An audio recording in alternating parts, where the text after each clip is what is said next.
S, வீடு, schools, hotels, store room இங்கெல்லாம் partition wall கட்டணும்னாலும் இப்போ பில்டிங் போனஸோட first choice Renocon Rapid Wall Panels. பிரிட்டனில் உள்ள KFC உணவகத்தில் பணியாற்றிய தமிழகத்தைச் சேர்ந்த இளைஞர் ஒருவர் அங்கு தனக்கு நேர்ந்த இனவெறி கொடுமைகளுக்கு எதிராக தொடர்ந்த வழக்கில் வெற்றி பெற்றுள்ளார்.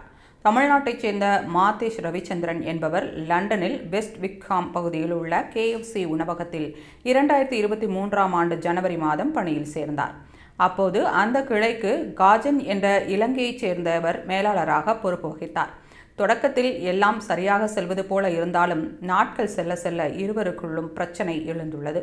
குறிப்பாக மேலாளர் காஜன் மாதேஷை மட்டும் குறிவைத்து துன்புறுத்தியுள்ளார்.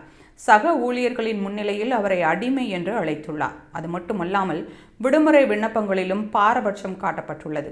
இலங்கையைச் சேர்ந்த சக ஊழியர்கள் விடுமுறை கேட்டால் உடனே வழங்கும் மேலாளர் மாதேஷ் இந்தியர் என்ற ஒரே காரணத்திற்காக அவருக்கு விடுமுறை அளிக்க மறுத்துள்ளார். மேலும் அளவுக்கு அதிகமான நேரம் வேலை செய்யுமாறு வற்புறுத்தி அவரை கடுமையான மன உளைச்சலுக்கு ஆளாக்கியுள்ளனர்.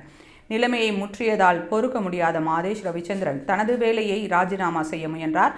ஆனால் நிர்வாகம் அவரை எந்த முன்னறிவிப்பும் இன்றி திடீரென்று வேலையை விட்டு தூக்கியது. அதை எதிர்த்து மாதேஷ் அங்குள்ள தீர்ப்பாயத்தில் வழக்கு தொடர்ந்தார். இன பாகுபாடு மற்றும் நியாயமற்ற பணி நீக்கம் ஆகிய பிரிவுகளின் கீழ் இந்த வழக்கு விசாரணைக்கு வந்தது.